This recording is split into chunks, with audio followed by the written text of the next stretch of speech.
देखिए, जैसा मैंने पहले भी कहा था अपने वक्तव्य में कि पिछले 40-50 साल से जैसा सोनिया गांधी जी ने उदयपुर में कहा कि कांग्रेस पार्टी को बहुत से लोगों को बहुत कुछ दिया है और वो उनमें से वो शख्स है जिनको बहुत कुछ मिला है, चाहे वो मुख्यमंत्री हों, सांसद हों, प्रदेश अध्यक्ष हों, विपक्ष के नेता रहे हों, तो पार्टी ने बहुत कुछ दिया है। आज समय था कंधे से कंधा मिलाकर केंद्र की सरकार और भाजपा के खिलाफ एक मुहिम जो चल रही है उसमें साथ देने का, उसमें भूमिका निभाने का।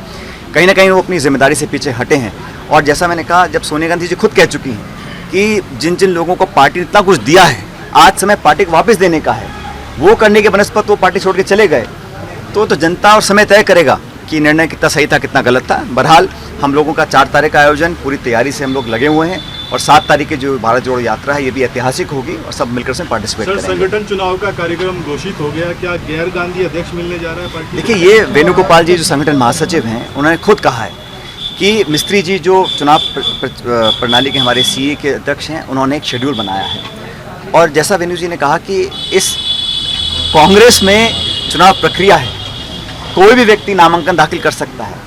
मैं पूछना चाहता हूं कि भारतीय जनता पार्टी में नड्डा जी अध्यक्ष बने हैं, उनको किसने वोट डाला, उन्होंने नामांकन कब भरा, किन किन लोगों ने कंटेस्ट किया, कौन कौन खिलाफ कर सकते थे? ऐसी कौन सी पॉलिटिकल पार्टी है जहां चुनाव की प्रक्रिया होती है, ओपन इलेक्शन है, कोई भी नामांकन भर सकता है। 24 से 30 तक सितंबर में कोई भी अपना नामांकन भरेगा और एक लोकतांत्रिक प्रक्रिया के तहत जिसको भी हमारे डेलीगेट्स वोट डालेंगे वो चुनाव जीत कर आएगा। और जैसा खुद एआईसीसी के सभी नेता बोल रहे हैं कि सब लोग, ये खुला चुनाव है, कोई भी लड़ सकता है इसमें, तो हमें इंतजार करना चाहिए परिणाम क्या आएंगे। लेकिन ये बात माननी पड़ेगी, कांग्रेस में एक खुले माहौल में चुनाव प्रक्रिया करने का हमारा जो इतिहास रहा उसको हम बनाए हुए हैं। बाकी किसी पॉलिटिकल पार्टी में और खासकर भारतीय जनता पार्टी में जो अपने आप को दुनिया की सबसे बड़ी पार्टी बोलती है, मैं पूछना चाहता हूँ वहाँ पर नियुक्तियाँ होती कैसे हैं? अध्यक्ष कौन चुनता है, कौन नामांकन भरता है? वो नॉमिनेशन फॉर्म मैंने आज तक देखा नहीं बीजेपी का कि वो पर्चा भर के अपनी उम्मीदवारी प्रस्तुत कर रहे हैं। तो कांग्रेस में हो रहा है और ठीक है, लोग अपनी अपनी राय दे रहे हैं, लेकिन अंत में मुझे लगता है अक्टूबर के महीने में बिल्कुल स्पष्ट हो जाएगा कि कौन कांग्रेस पार्टी का अध्यक्ष होगा। रिपोर्ट आई है, उसके अंदर क्राइम में राजस्थान नंबर 1 पर, जयपुर नंबर 2 पर, वो भी महिला अत्याचार को लेकर। मैंने भी वो रिपोर्ट देखी है और मैं समझता हूँ ये मामला बहुत चिंताजनक है कि जो दलितों के खिलाफ, आदिवासियों के खिलाफ, महिलाओं बच्चों के खिलाफ जो घटनाएं हैं उसमें वृद्धि हुई है। इसलिए मैं समझता हूँ जो हमारा एससी आयोग भी है उसको भी एक संवैधानिक दर्जा दिया जाना चाहिए। अनेक राज्यों में उसको कॉन्स्टिट्यूशनल ओहदा प्राप्त है और हमारा जो एससी का आयोग है उसको भी कॉन्स्टिट्यूशनल दर्जा मिलना चाहिए और पूरी सरकार को मिलकर काम करना चाहिए कि हम इन मामलों में कैसे कंट्रोल लाएँ और न्याय लोगों को समय पर मिले, वो बहुत ज़रूरी है। और किसी में इतनी हिम्मत ना हो कि गरीब, दलित, महिला पर कोई अत्याचार करने की हिम्मत कर सके, वो माहौल हमको निर्मित करना पड़ेगा।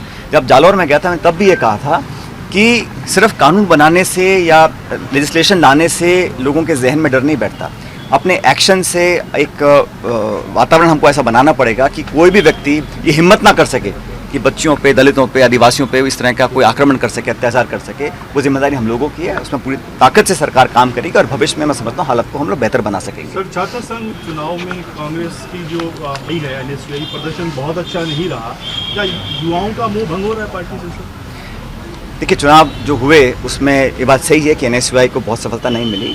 इस पर भी हम लोगों को चिंता करनी चाहिए कि कहाँ कमी रही, कैंडिडेट सिलेक्शन में, प्रचार में, या अपनी सरकार की कामयाबियों को, हमारे 4 साल के लगभग कार्यकाल को जनता के सामने हम कैसे लेकर गए या नहीं गए।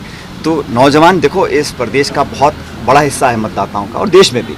तो नौजवानों की जो भावनाएं हैं, उनकी जो सोच है, उनकी जो उम्मीदें हैं, उनकी जो अपेक्षाएं हम लोगों से हैं, उसको हम कैसे पूरा कर पाएंगे?